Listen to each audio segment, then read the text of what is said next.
Bueno, muchachos, vamos a pasar a analizar nuestro segundo ejemplo y este dice: una escalera de mano de 4,7 metros de largo se apoya contra una pared alcanzando una altura de 4,1 metros. A. Determine la medida del ángulo que se forma entre la pared y la escalera. B. Determine la distancia máxima horizontal que hay entre la pared y la escalera. Entonces, a partir de la lectura del texto sabemos que hay una pared. Voy a usar esta herramienta que me permite dibujar un rectángulo.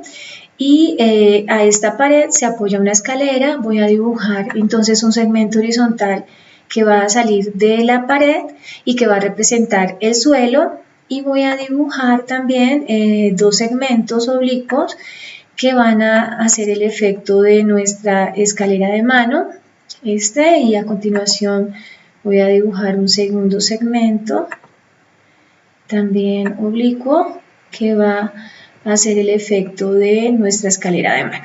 Y luego con el lápiz voy a dibujar los pasos de nuestra escalera. Luego de tener hecha la representación, pasamos a ubicar las medidas. Entonces dice una escalera de mano de 4,7 metros de largo. Sabemos entonces que la longitud de nuestra escalera es 4,7 metros. Y se apoya contra una pared alcanzando una altura de 4,1 metros, es decir, la distancia que hay de este punto a este punto le corresponde una medida de 4,1 metros. Y el punto A dice: determine el ángulo que se forma entre la pared y la escalera, es decir, que nos interesa la medida de este ángulo. Y también que determinemos, el punto B nos dice que determinemos la distancia que hay de este punto a este punto, es decir, la distancia horizontal. Significa entonces que tenemos una de nuestras incógnitas, el ángulo, y la otra incógnita que sería la medida de la distancia horizontal entre la pared y la escalera. Luego de haber ubicado los datos conocidos y ubicar las incógnitas, pasamos a observar que tenemos en nuestra representación, hay entonces un triángulo rectángulo, tenemos aquí nuestro ángulo recto y vamos a nombrar las partes de este triángulo. Voy a nombrar a este como el ángulo A, por tanto su lado opuesto será A minúscula. Voy a nombrar a este el ángulo H, y su lado opuesto es H minúscula, significa que conocemos entonces la medida de la hipotenusa. Y voy a nombrar este ángulo que es el ángulo B, voy a nombrarlo como, este ángulo lo voy a nombrar como B, que es el ángulo que se forma entre la pared y la escalera, y su lado opuesto que lo vamos a nombrar B minúscula, que es una de nuestras incógnitas también. Entonces pasamos a hacer el análisis de la situación.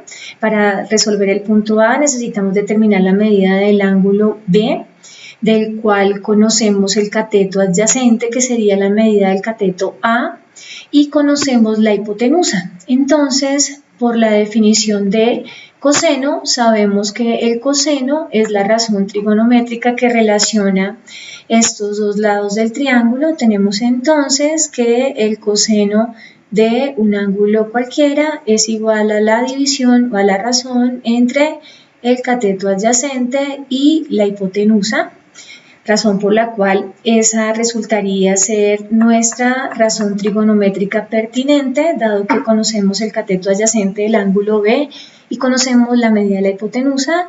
Tendríamos entonces que coseno del ángulo B es igual al cateto adyacente, que es A minúscula, sobre H. En nuestro siguiente renglón reemplazamos los valores conocidos. Coseno de B, como no conocemos la medida del ángulo, no se reemplaza. Seguimos escribiendo la letra B mayúscula, igual a A, que sería 4,1 metros, sobre la medida de la hipotenusa, que sería 4,7 metros.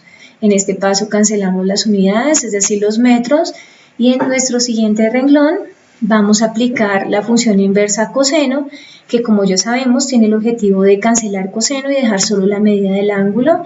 Entonces, este arco coseno o coseno a la menos 1 se aplica en ambos lados de la igualdad.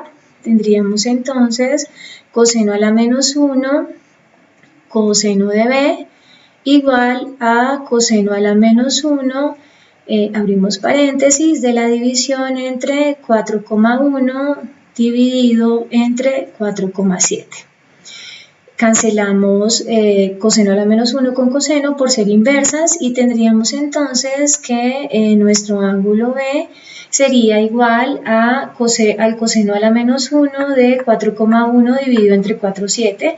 Pasamos en este punto a hacer uso de nuestra calculadora y que debe estar ubicada en grados. Pulsamos Shift, luego cos, aparece coseno a la menos 1, abrimos paréntesis y digitamos 4,1 dividido entre 4,7, cerramos el paréntesis y damos igual y obtenemos como resultado 29,26, lo que significa que nuestro ángulo B tiene una medida de 29,26 grados y para dejarlo con un solo decimal hacemos redondeo. Como este número es mayor que 5, entonces el 2 se redondea a 3, significa que la medida de nuestro ángulo B es aproximadamente 29,3 grados. Y entonces pasamos a ubicar esa medida en nuestro dibujo, significa que nuestro ángulo tiene una medida de 29,3 grados, que era una de nuestras incógnitas. Y para resolver el punto B, que es determinar la distancia máxima horizontal que hay entre la pared y la escalera, podemos usar Pitágoras, pero podemos usar también una razón trigonométrica. Entonces realizamos el análisis, conocemos la medida del ángulo B, quiero hallar la medida del lado B, es decir, de su cateto opuesto, y conozco la medida del cateto adyacente A. Entonces, por definición, la razón trigonométrica pertinente sería tangente. Entonces vamos a hallar en este paso la medida del cateto B. Entonces, como había dicho anteriormente, la razón trigonométrica pertinente es tangente del ángulo B, que es igual a B, que es el cateto opuesto, sobre A, que es el cateto adyacente. En nuestro siguiente renglón hacemos los reemplazos de las medidas conocidas, entonces tenemos tangente de 29,3 grados igual a B sobre 4,1 metros, que es la medida del cateto A. En este renglón hacemos el despeje, entonces el 4,1 que está dividiendo pasa a multiplicar. Tenemos entonces que la tangente de 29,3 grados multiplicado por 4,1 metros nos da la medida del cateto B. En este momento pasamos a hacer uso de la calculadora, que nuevamente les repito, debe estar en grados. Entonces tangente de 29,3 multiplicado por 4,1 nos va a dar el valor del cateto B. En este caso se obtiene como resultado 2,3 metros. Quiere decir entonces que nuestro cateto B tiene una longitud de 2,3 metros, que representa la distancia entre la pared y la escalera. Entonces ubicamos esta medida en nuestro dibujo, 2,3 metros. De esta manera damos por terminado nuestro ejercicio y porque hemos encontrado la medida del ángulo que se forma entre la pared y la escalera y la distancia máxima horizontal entre la pared y la escalera.